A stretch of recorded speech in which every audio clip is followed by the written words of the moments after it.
Ladies and gentlemen, we're starting a little bit earlier than probably a lot of people thought, including our first speaker. So my name is Doug Brunke, so I'll be our first speaker, and then either I'll hand it off to Susan, who's arriving. Wonderful. So we will be handing off to Susan, so that's wonderful. Everybody knows Susan Schultz. Welcome to our office. Would you like to sit here in the guest of honor seat? Our other guests of honor are in other locations, and then thank you all for attending here today, everybody around the world for attending. We are going to be talking about Enlightened Leaders Initiative. Next slide, please.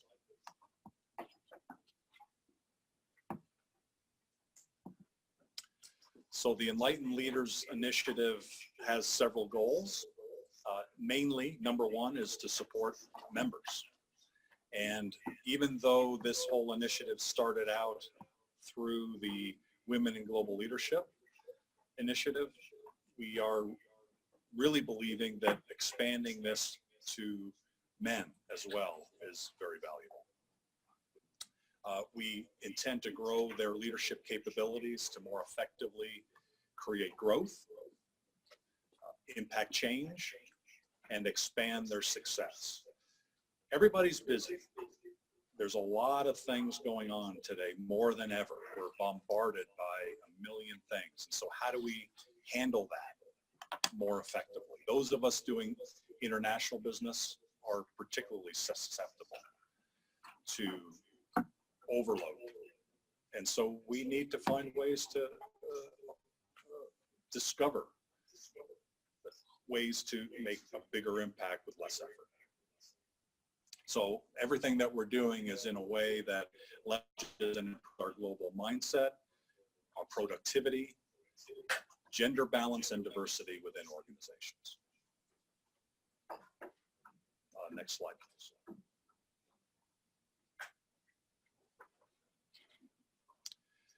We do this with gratitude. And that gratitude started with my grandmother, Emma, arriving at Ellis Island in 1932, right there in the center.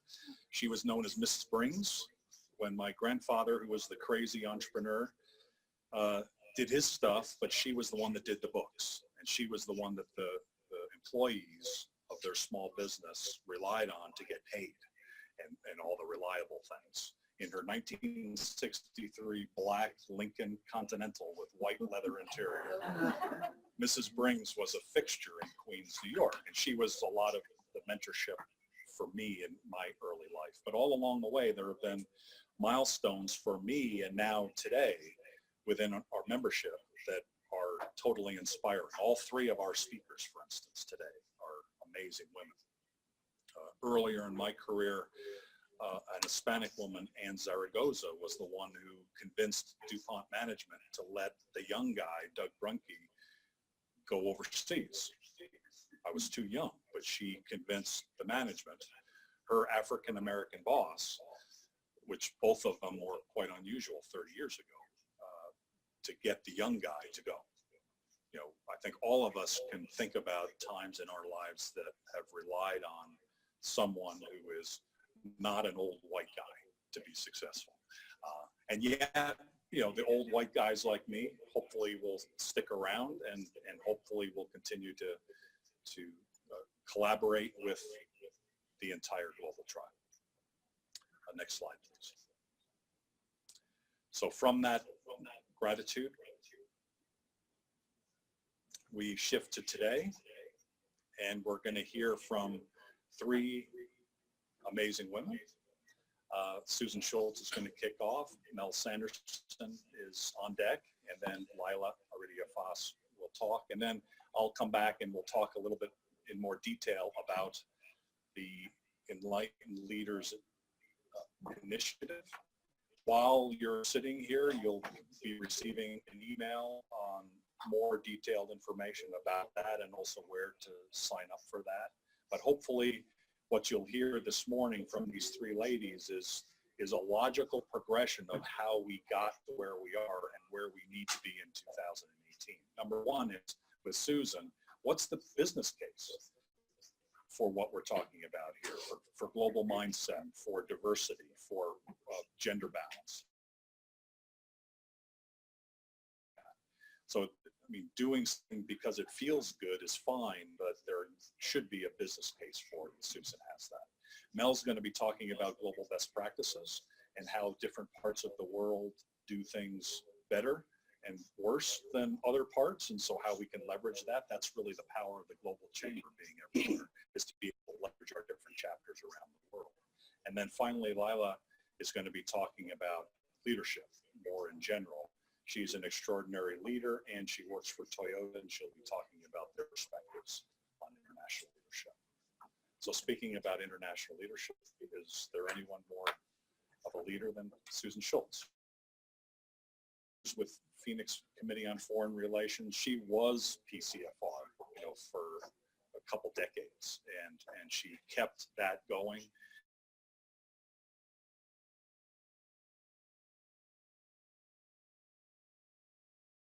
And now a very successful organization because what Susan has put together. She's now the owner of two businesses that she started, the Board Institute and SSA Search. So she's very involved with placing people on boards all over the world. So she sees what's happening day to day with placement of women and people of diverse backgrounds on boards and in executive offices. Susan, would you come up and share?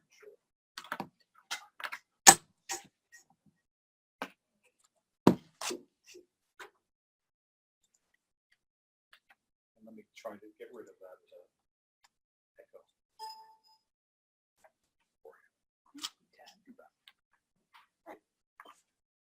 Good morning. Good morning. I think we are so fortunate, and I know you agree, to have Doug Blinke as our advocate. He is really remarkable in the way he is inclusive and advocates and so gracious, but the ultimate networker, and I just congratulate you on all that you've done for the Global Chamber and for all of us as a result. So thank you. So my passion is boards of directors, and when you think about it, isn't it ironic that the one group, the life and death control over an organization, is the one group that's been randomly assembled, rarely held accountable, and often does its work in secrecy? So I think the time has come for change, and I think we've accepted this too long. And so essentially research confirms, and there are many studies now that confirm that diversity means better boards. And diversity includes not only women and minorities, it also includes global. And I think we'll get to the point where we recognize that any company or organization with an investment in a significant investment in another country can benefit tremendously by having a board member from that country. So that's something I think that the Global Chamber can really take the initiative to do. So I'm hoping that will, and I know that's one of our goals. So my premise is better boards mean better companies. Diversity means better boards. So we have that connection. So I think we have a unique opportunity right now to make a difference. There is so much pressure for diversity on boards. It's never been this intense. So we have the activists, we have the rating agencies, we have the exchanges, we have even the New York, I was at a Council on Foreign Relations meeting where we learned about blockchain. This is digression, but they shared a notice from the New York controller, who's their treasurer, he sent out a questionnaire to 150 companies, and one of the questions was, what kind of diversity do you have on your board? And they're going to use that as a basis for their investment. And you see this over and over and over. So I think this is a great opportunity for us. I'd like to touch on 3 points quickly. The first is the status quo. What is it? The second is what we can do and why it's important to educate ourselves about boards and corporate governance. And then the third is to get on board. And I think there are lots of ways we can do it. And I'm hoping all of you will have that ambition. But if not, there's still lots of ways for you to influence the makeup of boards so that it's global and diverse. How many of you are sitting on boards today? Great, great. And how many would like to? Some. So maybe by the end you'll all want to. So the status quo really is not acceptable. I think we've let it go too long.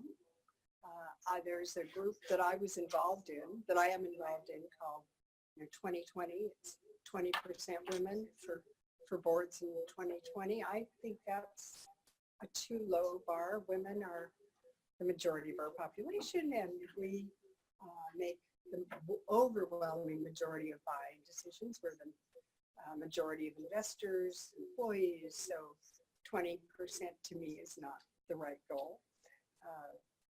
Do you know what percentage of board members are on public companies as women today?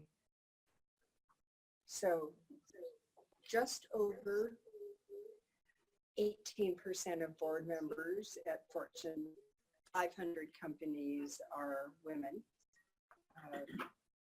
Almost 90% of public boards include a woman.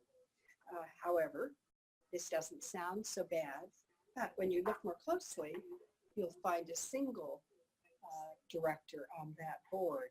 And we know that one woman director is just not enough. Studies show that tokens, in fact, ASU did a major study on this, the tokens perform well below their ability in a group that in which they're different. And it's interesting, every company that has a woman CEO has at least 2 board members. And I'd like to see 3, because then it's a more of a comfort level. And there are a number of things and studies that show that boards are more engaged. They do more in the boardroom when they're, and not outside the boardroom when there are at least 3 women on the board. They do more homework because the women do the homework, and so they kind of shame their colleagues into doing this. And I don't mean to be anti-man, but I just, it's a really interesting dynamic. So the total percentage of women on board of S&P 500 companies has grown by about 4 percentage points in the last 6 years. So 20%, which is a good number, but not, in my view, really good enough. 1/3 in 2015, this is a little bit old, of Silicon Valley company had 0 women on their boards. And 30 women only hold 3% of all board Fortune 500 seats. And what we tend to do is we recycle directors, which is one of my frustrations. Once somebody gets on a board, then they're on everybody's list, and then they are repeatedly invited to serve on other. And I think we board members. And just some other statistics that are representative of our market. 11% of law firm partners are women, yet over 60% of graduates in law schools are women. So something is happening there. And in the movies, men have 3 times the speaking roles of women. So there are statistics all across our various industries. And I think this isn't intentional. I think it's unconscious bias. There's a wonderful woman named Laura Liswood. I don't know if any of you are aware of her, but she's been a pioneer. She started an initiative to bring together the leaders of the world who were women, like Margaret Thatcher and all the leaders. And she's just a remarkably eloquent. We should have her speak here. And she tells a story. Well, I'll tell you first. A search we did not very long ago, and this wasn't so unconscious, but we did a search for New York Stock Exchange Company, and we always include women in our shortlist. And the best qualified candidate happened to be a woman in this case. And to me, it was very clear if you took off the gender. And when I talked to the CEO, he said, "Oh, I'm sorry, our culture just isn't ready for a woman on our board." And I think he articulated what a lot of people think. And I think that's changing. And I think it's up to all of us to accelerate that change. So Laura Liswood tells a story about a time when a teacher was told to ask students questions. And she said, ask 50% to the boy in her class, ask 50% to the boys and 50% to the girls. And when the boys were asked what they thought of it, they said that, well, girls are getting all the attention. They were used to getting 70 to 80% of the questions. And that's just an example. There's another study that says our economy would be $1.6 trillion larger if women stayed in the workforce. And the lawyers are just one example of that.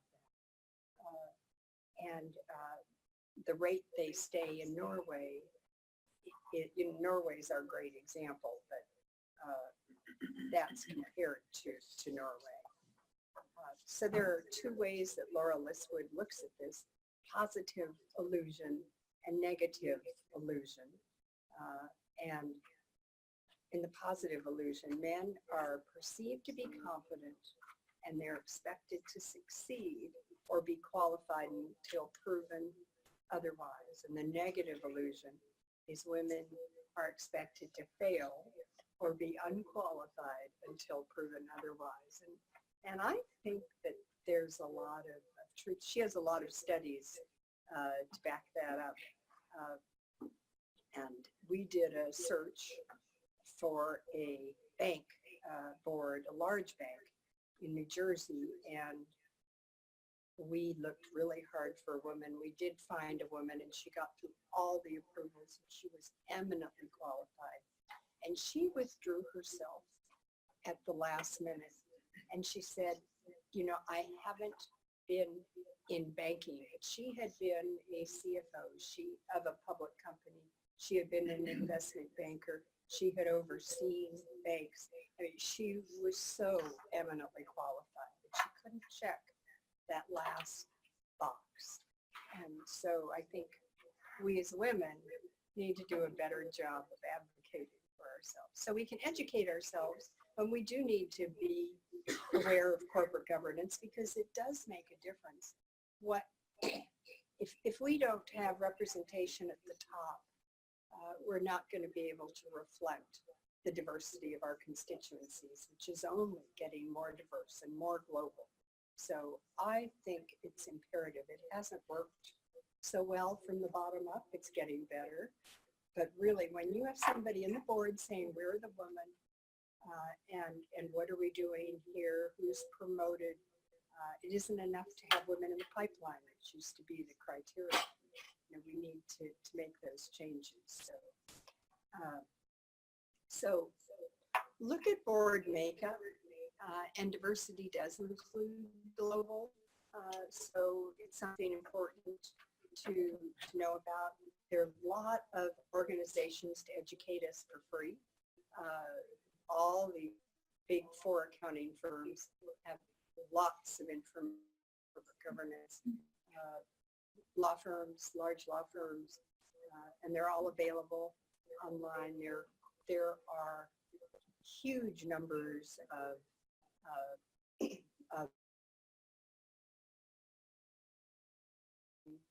that you can, the universities, Stanford has a big track, Harvard, all the other universities, almost everybody now does this. And I should tell you a little bit about my background, just to, I don't have my watch, Doug, so you need to tell me how my time is. Okay, so I started in retained executive search, and I migrated to the board level. And in those days, it was a little unusual, so we did proactive board recruiting, where we didn't just look at the list, but went proactively and did original research and really found extraordinary directors. We worked in China and Mexico and Canada, and it was very rewarding. And people were asking me what there was to read, and there at the time were more academic treatises and not so much practical information. So I wrote the board book, which the American Management Association published. And that then makes you an expert, and I did more board work. And then out of that, we grew the Board Institute, which is a suite of web-based innovative tools to evaluate boards. And we're just so to get on boards, there are about 5,000 seats at public companies, but only 325 seats are available about each year. So it's not so easy, and it's a lot of work to get on board. So if you don't want to be on a board yourself, there are lots of ways you can help. Ask about the boards you work for, ask about the boards that you buy from, ask about the boards that you are investing in. You can have lots of influence just by raising the issue, find out about boards. Then I hope all of you will want to be on a board. And if you do, the number one thing is to ask. And we need to tell people who can help us get on boards, and we need to be clear about what we'd like, where we can help. Global is huge today, and of course cyber and security, finance is a great background. A particular industry is helpful, but think about how you can contribute and what's special about you. Get recognized, write articles, give speeches, and develop some credentials, and then have a special resume for boards, which is a little bit different than a traditional resume. And 80% of the seats are networked. So despite the number of search firms recruiting board members, really the way to get on board is to network and ask. Directors are the number one source, and then corporate attorneys, some accountants, investment bankers. If any of you know venture capitalists, they're looking now for women. They really need women. There are some sites you can add your name to. There is a company called Equilar that has a list. I'm not such a believer in lists, but it's still, you can register on that. I certainly recommend it. They have a consortium of women initiatives for boards.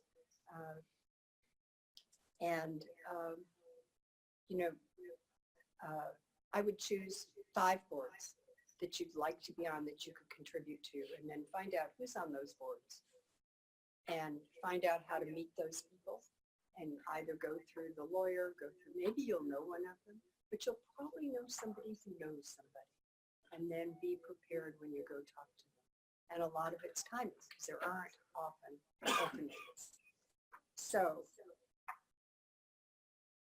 I'm complete, and I just want you to think about boards and think about how important they are. I hope all of you will have that ambition, and I hope all of you will participate in making a difference. I'm very optimistic with the tone of our environment, and I think this is just an extraordinary opportunity for us. So thank you so much for having me, Doug. Could you answer a couple of questions I would be from the delighted. audience? So the first question I'll have from the audience, please ask yours. Other than it seems like the right thing to do, getting women involved seems to have two big benefits. Number one, and what I've heard is that historically women, like thousands of years ago, that had multiple things going on. They had to worry about housing and food and the kids and getting everything cooked. There were multiple things going on, and men had one thing. They did the hunting and they came back. And so that thousands of years development has managed men's brains in a kind of a unidirectional way, and women have a multitasking brain. So that seems like given. Is there any data that are studies that show that the discussion in the boardroom is much more engaged and diverse when there are women in the boardroom. And I think that's a really good point. And women also ask the questions. Men are often reluctant to, when you're in the seat, you're expected to know everything. And it's a bit of a stretch to ask a question that you're expected to know the answer to, but often that's what everybody else is thinking. So there are lots of ways that having women on boards make a difference. And as I mentioned before, which I think is really significant, is you don't have so many of these backroom conversations on the golf course or in the men's room. You really are having more discussions in the boardroom. on a more focused way? Yeah. Another reason it would seem to have more diverse boards would be that the 85% of the new business opportunities are outside the U.S. and 50% of the world is women, and the world doesn't look like the U.S. And so certainly for a U.S. company to want to grow internationally, they should have their executive teams reflect the world, or at least the markets that they want to go into, rather than the markets they're coming from or the past. Totally. That's pretty obvious and logical. Totally, but it's, we're so slow to get there.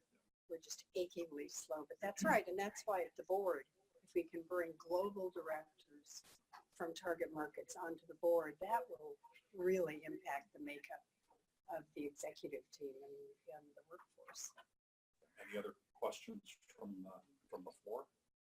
Yes, Mary. So we didn't convince the gentleman who said our culture is not ready for women on the board to No. actually bring a woman on. I failed. And I was a little overwhelmed, frankly, but it's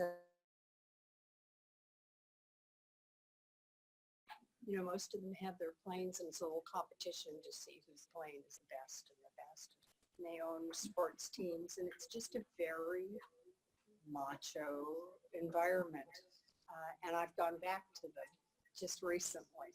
And so, but no, it's very frustrating. I probably should have been more persistent. But I've stayed in touch and nothing. Don? Are you aware of any boards that have mentorship programs? Yes, and that's a new trend. So when you come on board, you are assigned to understand the indirect cultures as well as the formal culture and what's expected and so forth. And I think that's a great idea. Yeah. How long?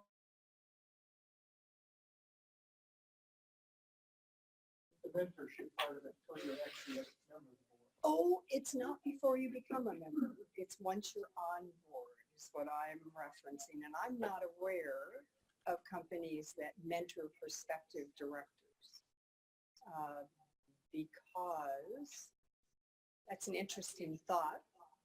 I think they could do it for a group because you don't want to select a director and then find your situation has changed or there's somebody who's more relevant or qualified and you don't want to be locked in before you make the decision. But I think that's a really interesting idea. We're going to transition to Mel right now, but you mentioned something about Norway that that that's kind of a benchmark. And Mel's going to talk about Oh, good. global best practices. So is there anything you can tell us about Norway as we shift over? Well, this is, yeah.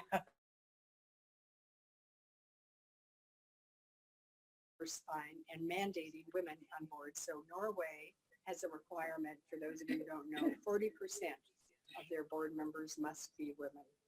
And they've done it. There's a little struggle. There are a lot of family members, but I've had a chance to speak around the world, and I met with a number of Norwegian directors, and it's exciting in Turkey, and even India requires a woman to be on their board. I don't think we'll have a mandate, especially in this administration, but we can do it ourselves. Not a mandate, but what about a woman date? Very. You could stay there. Mel, are you there? Would you like to take us from there, from that bad pun, or whatever that was? Yes, I'm here. I'm here. Do you hear me? We can hear you. Okay, great.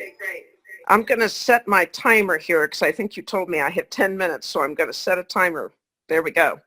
Yeah, that's a great starting point. I actually want to pick up on a couple of things that Susan said, but also one that you said, Doug, about the old white men, because perhaps unlike you, my experience in business has been that all of my mentors have been old white men. So I'm very grateful to old white men.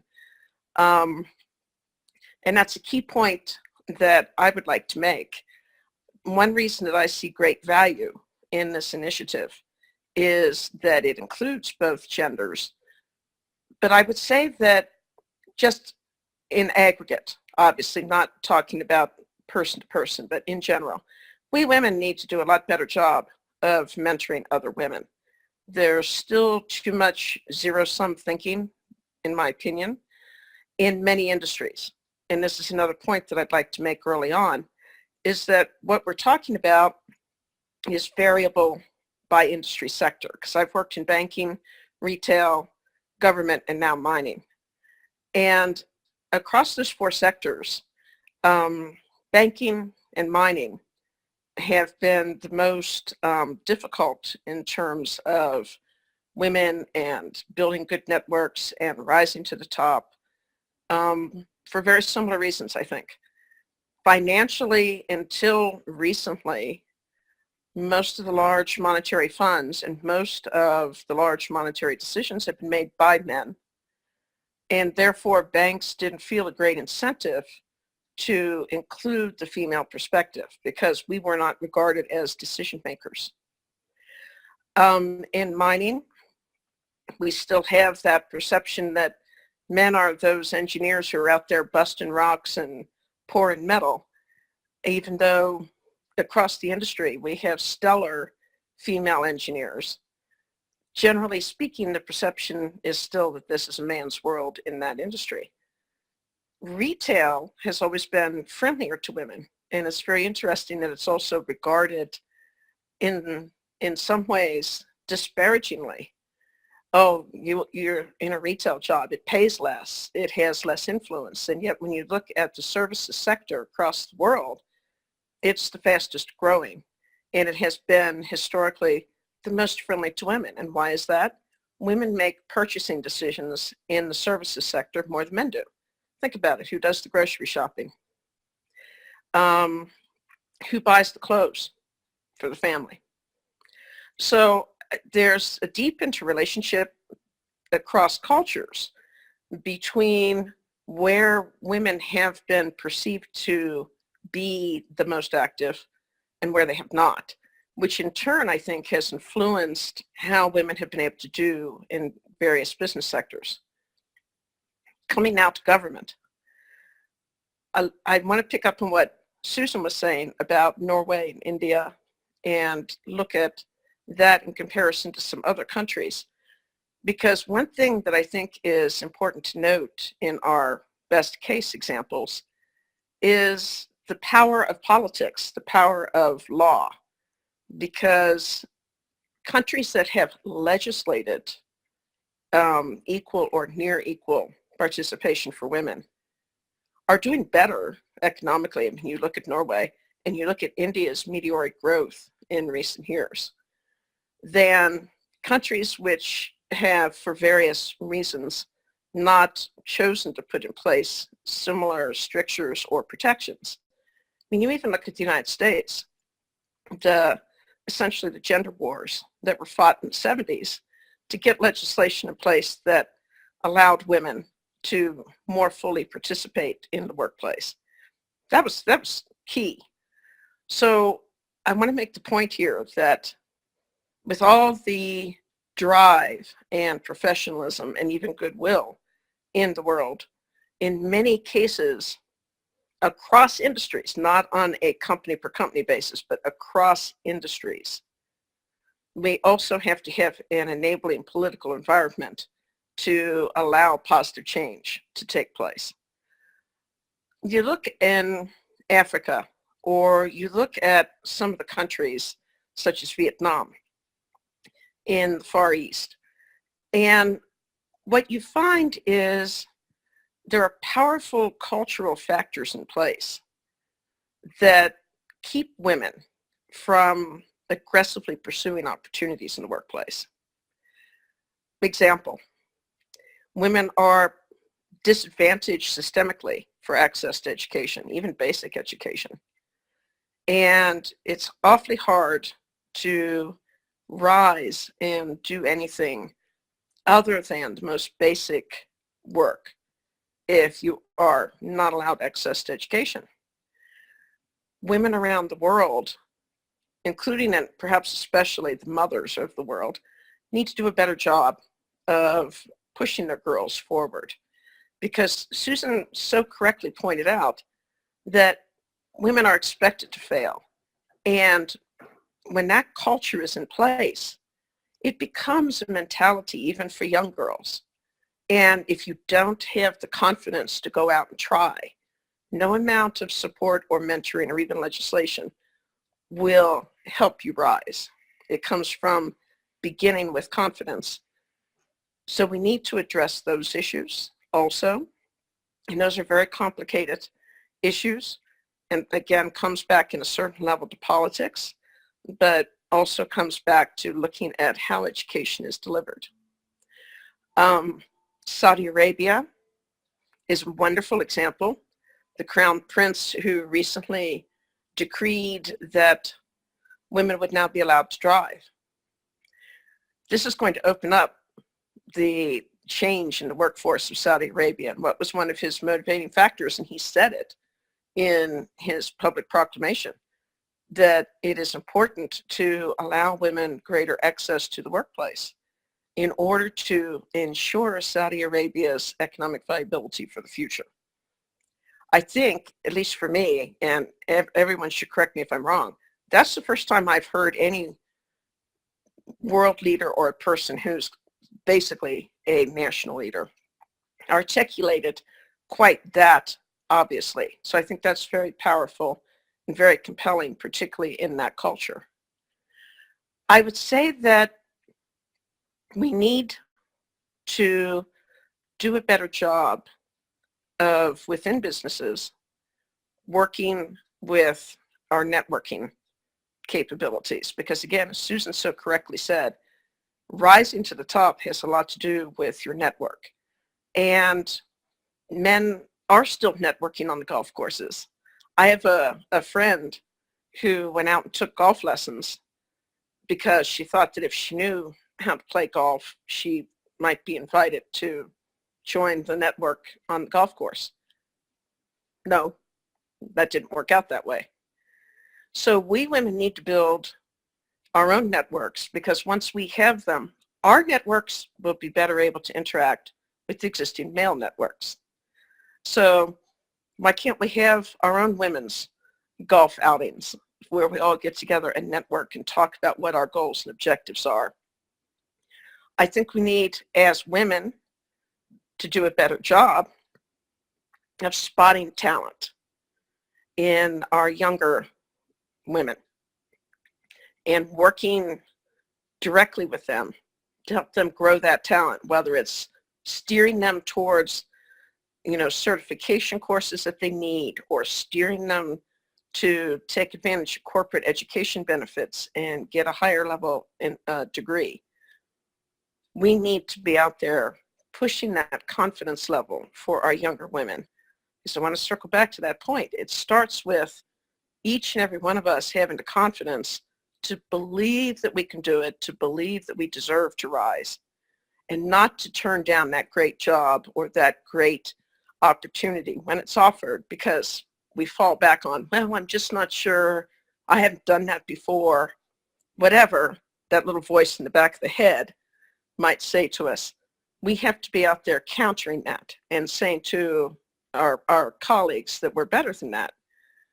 And I want to end, because I see I have 30 seconds left on my little timer here. I want to end by saying that in my experience, my male mentors have done exactly that for me. They reached out to me and pointed out to me that I had strengths that maybe I hadn't realized that I had, and capabilities that I had not thought that I had. And they were the ones who essentially lifted me up and gave me that confidence to go ahead and try something new and try something that I might have been afraid of. So I'm ringing. I need to stop myself here. Okay, those are the fundamental points that I wanted to make. I could clearly talk about this for quite some time, but I'll stop there. Wonderful, Mel. Great information. Does anybody have any questions for Mel? Let me walk down here. Mike Langley. Hi, Mel. This is more of a comment, actually. I certainly, coming from my educational background, I understand what you mentioned about girls having access to basic education, and just wanted to let everyone know that Congress is actually working on legislation right now called the Protecting Girls' Access to Education in Vulnerable Settings Act. It did recently pass the House a couple months ago. But if people are interested in supporting that bill, it's now going through the Senate. So if you would like, you could certainly contact your senator to support that legislation as well. So just wanted to give you that brief information. Oh, that's great news. Wonderful. Any other questions? Is everybody shy this morning?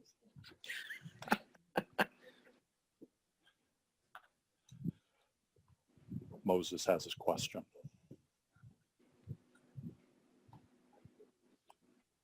Go ahead, Moses. Thank you. Hi, Mel. Good morning. It's not really a question, it's just a comment. Over the generations, there have always been inspirational women, Margaret Thatcher, Indira Gandhi, who've stood up and probably provided some guidance or attraction to boost women joining, levels of leadership. Do you see that sort of withering away in this generation? We're not seeing these strong women stand up, although we have a lot of CEOs who are ladies.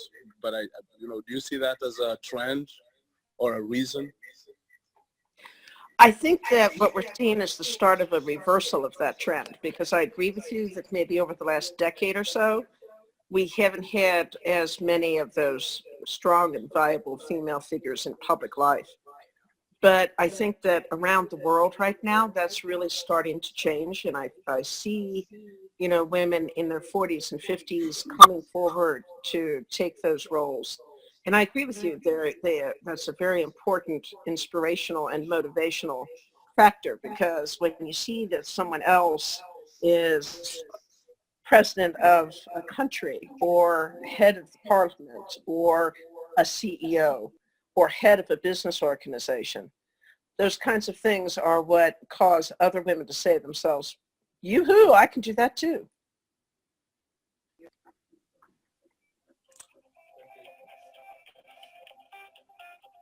Another question from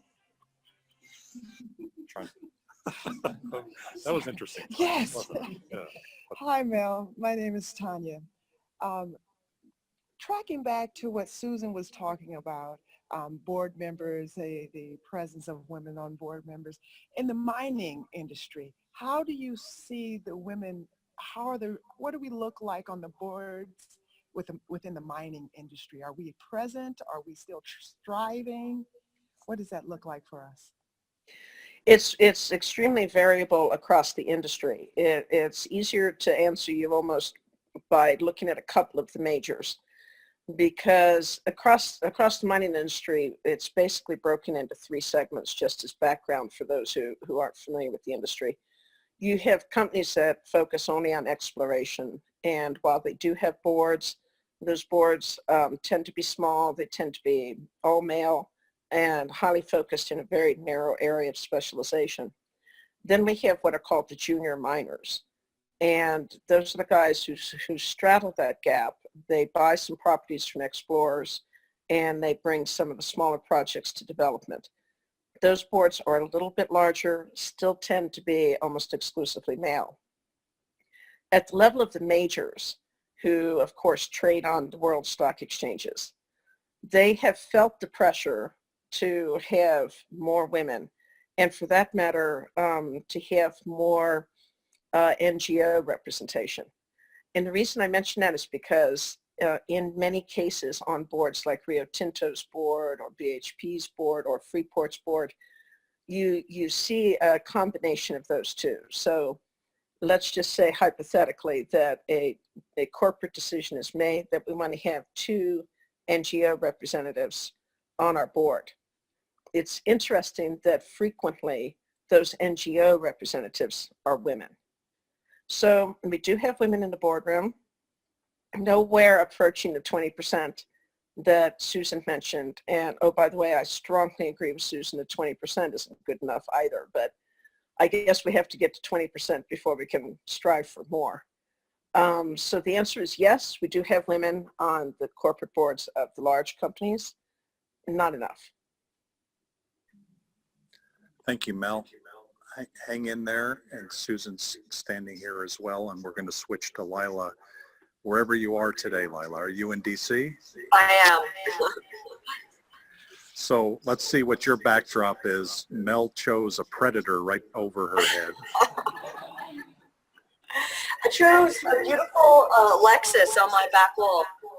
You have a Lexus. Well, you're going to be talking about leadership. Thank you so much for your time today.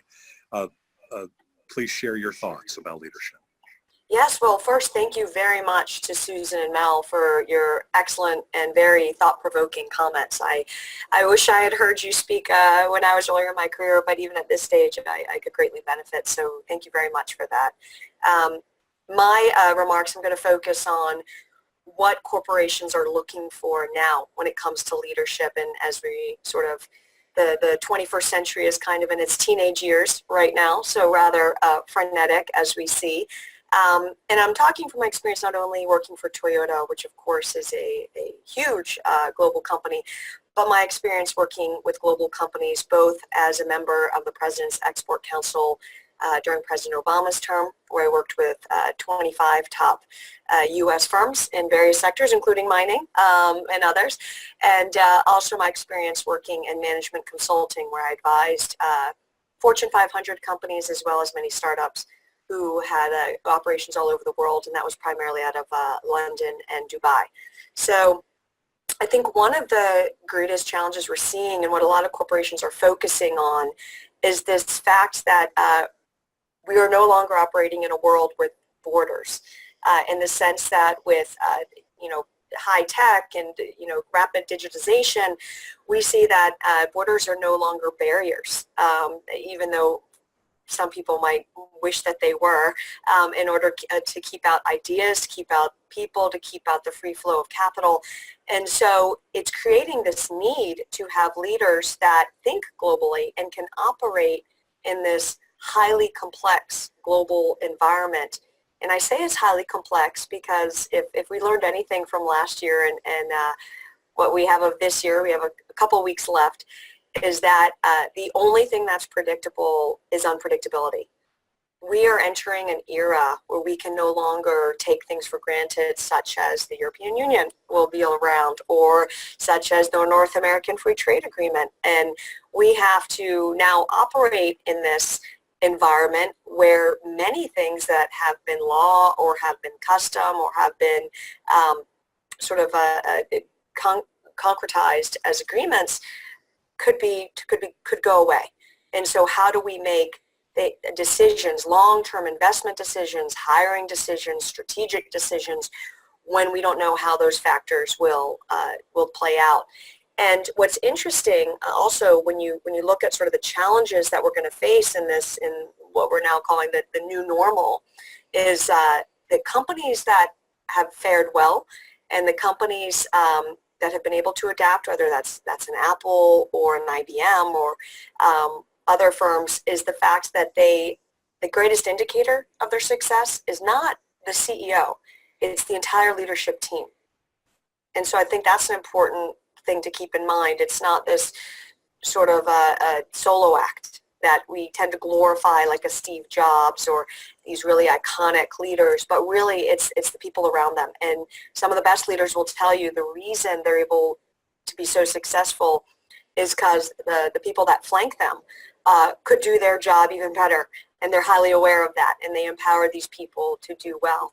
And so when you look at leadership, it's really that team mindset, and I think that's something that women, I mean, Doug used your example at the beginning of prehistoric times, but just by nature tend to be more collaborative and work and thrive in that team environment. And so I believe this is creating a tremendous opportunity for women in the future. And the other thing is, if you look at the key areas and strengths that companies are looking at now when they're recruiting or grooming internally future leadership, they're looking at things like emotional intelligence. They're looking at things like the ability to communicate clearly and effectively. And again, these are strengths that many women tend to have and that they cultivate. And so I think, again, that provides excellent opportunity. And, you know, it's really fascinating now that you have, you know, renowned business schools such as Wharton and Harvard and Columbia sort of focusing on how to teach leaders things like emotional intelligence, because they understand how critical it is to not only convey your goals and your mission and how you're going to achieve your mission, but to also receive information and understand sort of have those soft skills about reading a room and taking the temperature in order to make decisions. And so I think that's what's really exciting about, as daunting as the challenges may seem, operating in a world where you know, there's a tremendous change lurking around every corner. I think there's great opportunities to increase the ranks of women in these senior executive positions throughout many corporations, because again, the ability to both think strategically but decide decisively are going to be really critical, as well as the ability to constantly evolve and change. And I can tell you, in my own company, Toyota, you know, it of course is a global company, which I'm extraordinarily proud to work for and to represent, just went through a leadership change in Tokyo in their Toyota Motor Corporation, which just shows sort of our president, Akio Toyoda's commitment to staying at the forefront and to constantly change and to look, you know, what has made Toyota sort of get to where it's been will not necessarily work for the future. And so how do we change that? And the things that they're focusing on are just extremely exciting. All areas of mobility, not just vehicles, but also looking at helping our wounded warriors or other people aging populations who need help in their home or in the hospital or at work, just the getting around. And so I think that's something that you have to constantly reinvent yourself, and that's hard for a lot of organizations and a lot of people, because they've sort of looked at the playbook of how they've been able to be successful and how they've been able to conquer their industry or their markets. And now all of a sudden that playbook doesn't work. And so what will work? And I think that ability to be flexible and to navigate these changes is so important, and it really does rely upon cross-cultural teams and the ability to sort of understand how these dynamics are affecting market decisions, consumer decisions if you're in a consumer-facing industry. And so it's really fascinating to look forward and to see how this will play out, because while you have this hyper integration through digitization, and all these technological advancements, you also seem to have, in many ways, perhaps a backlash to that, this high rise of protectionism around the world and this desire to build walls. But as we've seen, throughout history, anytime people have built walls, people have climbed them. I mean, and that's just how we've survived as a species and evolved. And I think that that's just in our nature, and that will continue to happen. And whether that's physical barriers or whether that's perceived barriers, the way to work past that is to really engage on a global level. And you might think that if you're, I was just talking to a firm, a woman who was a dressmaker in Utah who was worked on, sold her goods on Etsy and became what we call an accidental exporter, because she all of a sudden started getting orders from Germany and all these other countries, and having to think, oh my gosh, how did my little shop in Salt Lake City, how on earth did I become like this global business? And I think that's the thing is with being able to, internet is powering this, and the ability to reach clients, to reach customers, to reach talent all over the globe is really exciting. And being able to do that effectively and efficiently is going to be important. And I'll end with just saying how with this change and with these dynamics is looking at what the key factors of success are.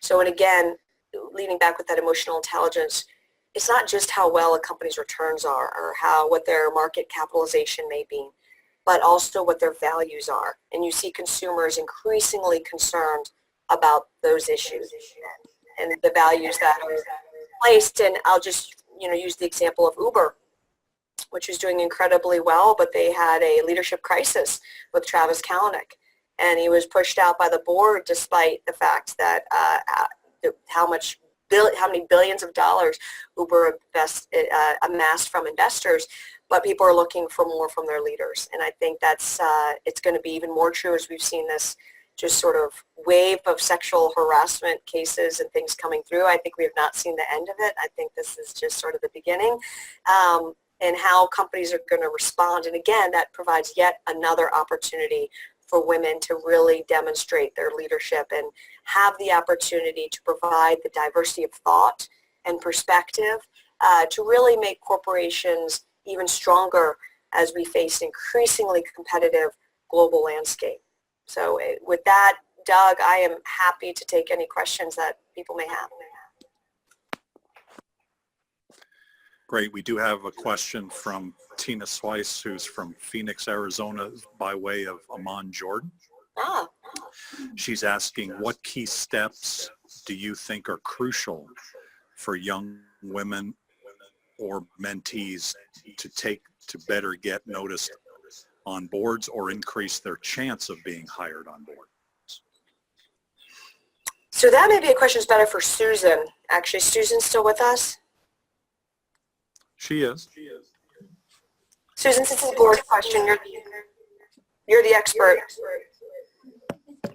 Try to get the volume. Sorry about that. You don't need to see me. Should I answer? Hi. Yep, you're all set. Hi. So the first thing is to make it a goal and let people around you know that it's your goal. I don't know what your situation or your age is, but that's the first thing. The second thing is to learn more about corporate governance. I don't know if you're in Jordan or if you're here. Oh, okay. There's a group called National Association of Corporate Directors that has reams of information. It's an association of board members and prospective board members that meets once a month or once every other month and has a lot of information online about boards, as well as the other organizations I mentioned. And you're welcome to call me if you'd like. And the third thing is to target companies on whose boards you'd like to sit. And if you're more advanced in your career, I would put more emphasis on that. If not, I would just make a point of developing your network outside of your organization. So often people come to me and they've had a really significant career, but they've never talk to anybody outside of Intel where they work or Avnet where they work, and they just don't have the contacts. So make sure that you're in external organizations. Try and sit on a board, a nonprofit board, and you can get some practice and do some good at the same time. And network as much as you can. Very good. Any other questions? Let me bring Leila back here. Any other questions for Leila? So, Winnie. Yes, thank you. Hi, Leila. Your speech is very inspiring. In actual fact, myself has already started as a volunteer mastermind group for my real estate, and I work with mostly a men, which I help them to excel. And I understand you say team, I think is an in thing right now, I guess, that team is the key thing, that we support each other. And I also seen the board of the Human Relation Advisory Board for the City of Mesa. And also I'm the executive director for the Asian Americans community. Oh, so great. I just want to know, since you're in Toyota, it will be very exciting. How do we expand out to this Asian community? Because it's a different culture from us. I mean, myself from Malaysia, we're very different. We're very inwards. So since you're in Toyota, how do we excel further than that to the Asian women and also to the minority women that is always understanding being behind the man rather than in front of the man? Well, I think, congratulations to you. You have a very impressive background, and you seem like a tremendous role model to those communities. And I think the important thing, you know, if you look at like Susan and Mel's and my remarks, the underlying thread is having a network. I mean, is having a team or a network, or, you know, I like to tell all my Oracle advisors, but and I think trade associations or business groups are a great way to do that, is if there's strength in numbers. And so I think having not only role models to look up to or to emulate, but also having people they can talk to get real-time guidance and advice. I think many of the issues are, and as background, I'm, you know, my father's Lebanese, my mother's Welsh, so I spent a lot of time in the Middle East, including in Amman, Jordan, by the way. But I think it's culturally, you're right. It's not necessarily ingrained in them to be perhaps as vocal and as forthright. And I think creating an environment where that's not only comfortable for them, but strongly encouraged. And that is definitely something that is not just sort of role of women who are in these positions, but men as well. Is, you know, I say a big thing that I've seen in corporate meetings, not necessarily at Toyota, but when I was in management consulting, advising clients around the world, is how many times the male leaders would interrupt or speak over their female colleagues. And I mean, it was just, you know, in my role as the consultant or the person that was being sort of brought in, I would say, excuse me, I believe she was speaking. And so I sort of gave her that platform. And I think that from small steps like that to providing leadership opportunities, if somebody sort of has a role, like for example in your real estate venture, giving her or him a special project where they have an opportunity to not only demonstrate their skills and their leadership qualities, but to also build confidence. And I think that's a huge part of it as well. And so I am very grateful for the opportunity to work with a lot of minority business women's organizations on sort of how to develop these skills, everything from the soft things in terms of like how to dress, how to carry yourself in a interview, how to conduct yourself during a business lunch or dinner, which many of us may take for granted, are really skills, if you didn't grow up with them, are not. I mean, I'm the youngest of 6 kids, and it was only me and my sister who actually went to college. It just wasn't an opportunity that was afforded to my older brothers and sisters. So that was definitely something I had to learn, coming from, you know, family of farmers, how do you carry yourself in a corporate environment. And many times people aren't even aware that that's something that somebody doesn't know, and somebody's embarrassed to ask and how to do things. So I think these organizations and like Doug's Global Chamber, I mean, are just excellent venues for people to come together and to learn these skills, not only women but men from all sort of races, backgrounds, ethnicities, and I encourage you, again, given your leadership position, to provide that insight and guidance to young women and men as well.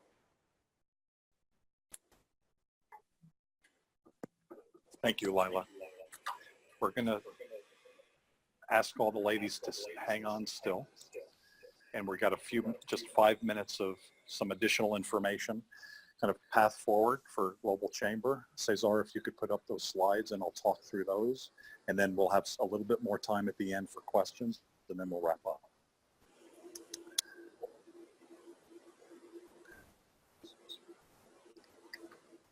So the first slide will be talking about our next steps with Global Chamber. We don't want to sit back and kind of let the world go by. I think a couple things that were said there, particularly, the concept that the world, the new normal, as Leila calls it, is kind of a chaotic world. Well, within chaos, change happens. The key will be, what change can we impact and what should we do, amongst all of that chaos. I know there are people that react to the chaos by just complaining about the chaos, and that's okay. That's a reasonable answer. However, there are opportunities amongst the chaos, right? So let's take advantage of that. The old Chinese crisis, right? Opportunity and danger. And so there's a lot of danger.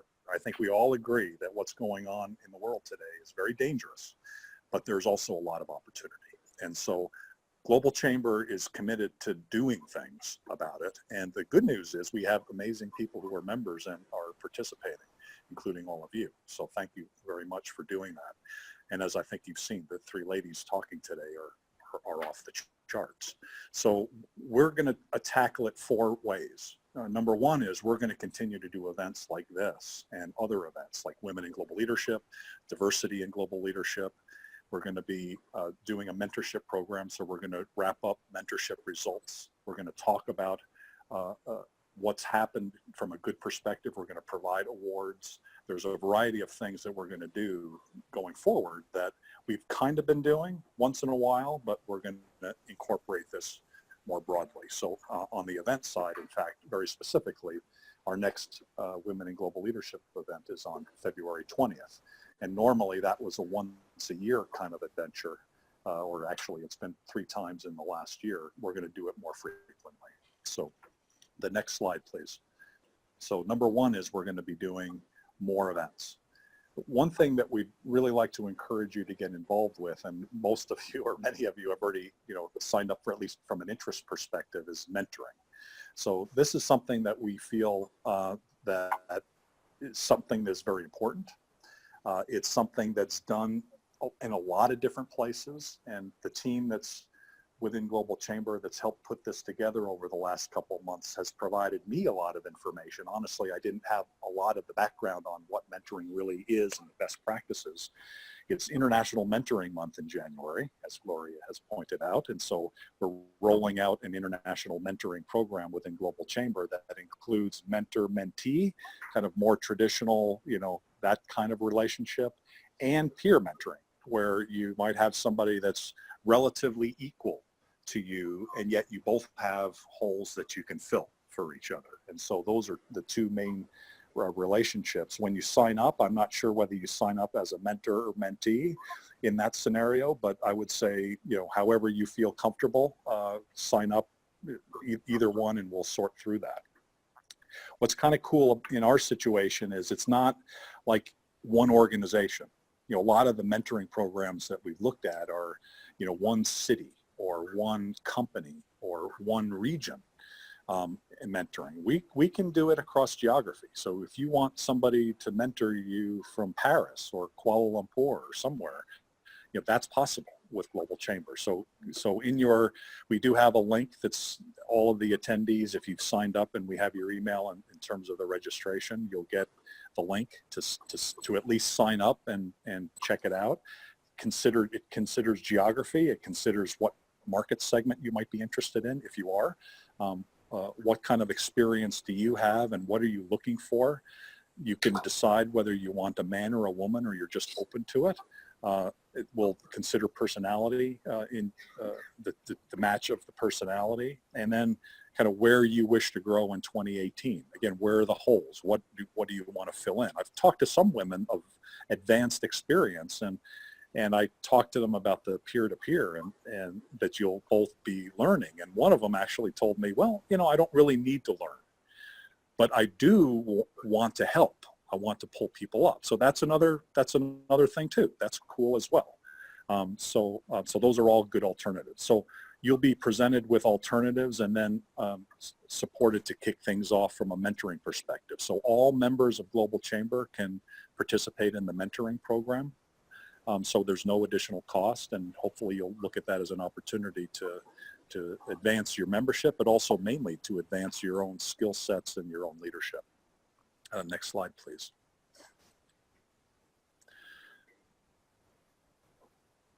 So we suggest a minimum of 4 months for each person, and we've got specific guidelines that we'll be mailing out to you, but through the help of the team, which I can't thank enough for your help, you know, we actually have built kind of from scratch a mentoring program that we think is, you know, as good as any, and it's very, very exciting.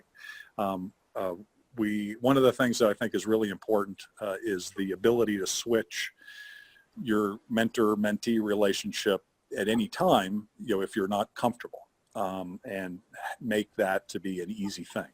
You know, so no matter what it is, if there is something going on that's kind of weird, then, you know, at least you can just disconnect and you don't feel like, you know, that's going to be a problem. It's always okay to disconnect. And tracking progress, you know, that's all going to be part of the mentoring, and we'll include that in the award programs that we'll have in the various different metros around the world, and then celebrate and inspire. You know, the intent here is for each of the mentor-mentee relationships to be learning, but also to be, you know, advance those people and advance their companies and advance their communities. It's interesting to see the different chapters around the world that have really embraced this. You know, one example would be Lima, Peru, which for whatever reason, the team down there really is embracing this idea, and they really want to advance this, and they've already started to reach out into the community there to get mentor-mentees. And so, you know, we've got 200 locations around the world, so we've got a lot of different opportunities to connect up with a lot of different people. So that's the second branch. Events and mentoring are the two big first two things that I wanted to share. And then third is something called export circles. So this is something that's already going on. If you've ever heard of Vistage, it's peer-to-peer advisory. So a bunch of CEOs typically, or heads of companies or heads of organizations get together and they help each other. So it's not too much more complicated than coming together once a month, kind of sharing how each of the people are doing, and then when you have issues or problems, saying, hey, I've got a problem. You know, I hired a salesperson who's my wife's brother and he sucks. And what do I do? You know, so some of the problems are basic like that, right? Like every business owner handles these kinds of things, right? With Global Chamber and with export circles, the problems tend to be a little bit more complicated, you know, in terms of some of the international type things that come up, some intercultural things. So these are once a month. They're facilitated by the local chapter person in Phoenix. They're facilitated by me. And this does have an additional fee above the membership. If you're interested in this and you're running an organization, let me know and we'll look to weave you into one of the groups. And so that's export circles. That's another way for leaders to take it to the next level. I've been part of Vistage for 4 years, and I got to tell you, I mean, you should see me before. I was pretty bad, you know. And so I've come. I think I've come a long way for the positive, and a lot of it's through Vistage. So as far as next steps for Global Chamber, we encourage you to engage. You know, we encourage members to engage in the world. Don't let the chaos and the busyness and everything get in the way. You know, I can't tell you how many times a day I hear people say, oh, I don't have time for this, or I don't have time for that. And, you know, there's valid reasons why people don't have time for things, right? Or they're not ready to do certain things. But we know that engaging in the right ways with some of these programs make things more productive and shortcut opportunities and accelerate the success. And so I hear that from people, and then many times, at least half the time when they're telling me that, it's like, I really wish there were some things you'd engage in because you'd save yourself a lot of heartache, kind of in the approach that you're taking. So I know nobody in this room is like that, but in the world out there, those people, they're running around, being way, way busy, but they're not doing the right things. And so we know these are the right things. So be selective in the events that you attend, and certainly the Women in Global Leadership on February 20th is one that we'd love you to come to, and we'll give an update on the mentoring program at that time. Sign up for the mentoring, just at least find out what it's about and see who you might be matched up with. If you're interested in the peer-to-peer advisory, the export circles, let me know, and I'll be happy to talk through that and how that works, whether it's here in Phoenix or in any other city. And then connect with members. One of the wonderful things that we do literally every single day is a member says, hey, I need this or I need that. And it's like, oh, well, that's pretty easy. We can do that. And we do that. And actually this morning, even before I came in this morning, there was one member in Salt Lake who had been trying to get connected into a particular Asian opportunity, and we connected them, but then he didn't respond. It's like you connect them, but then he didn't say anything. And he was the one that was making the action. It's like, and we didn't really pay attention to it, but then later the other person took that like, well, this person's not really interested, but they were interested. It's like, yikes, okay. So we did the autopsy over the last 24 hours, and it's like, you got to jump in, you got to connect, you got to be, not aggressive, you just got to be assertive. If you want to be connected, we're going to give you a great connection. You got to take advantage of it. And so connect with members, and if there are some opportunities that you would like to see, don't ever hesitate. Just reach out and say, hey, I'm looking for this, I'm looking for that, and we'll be happy to connect you. And I think that's the last thing. I think the last is the Q&A. Yep. So we're continuing to grow around the world, 525 metros by 2020, and we're building a platform that allows us to do the mentoring program and the export circles in a way that no other organization can do. And the fact that we're driven by equality and balance and diversity, hopefully, helps move the needle in this world of chaos. Does anybody have any additional questions? Did I hear a cough or a question? Oh, Mary, you can ask too. So I listened to Hannah Rosen give a TED Talk a while back, I want to say during the recession, about the rise of women.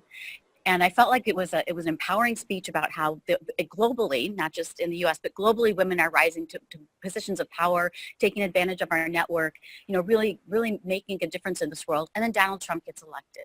So I feel like that's the last hurrah for the men who want to keep things the way they were in the 1950s. Sorry, I'm being political, but here you go.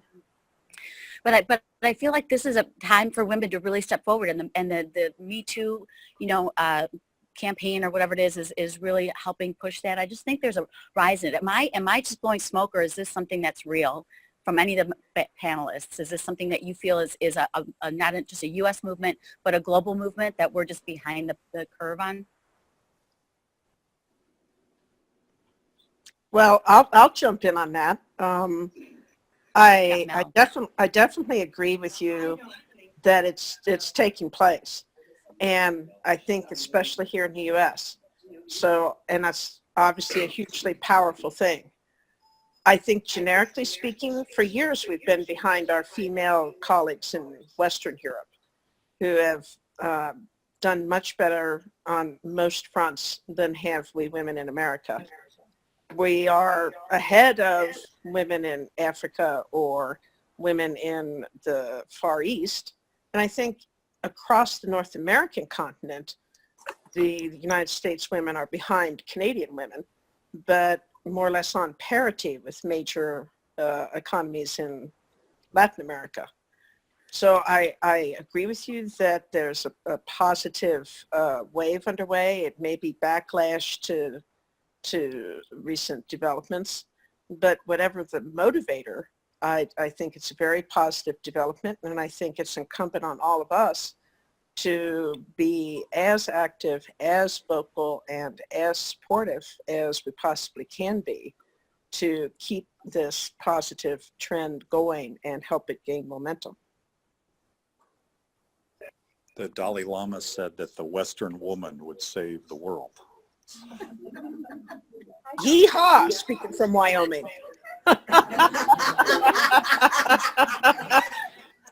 You I wonder betcha. how non-Western women feel about that, though. You with the predator behind you. That's right.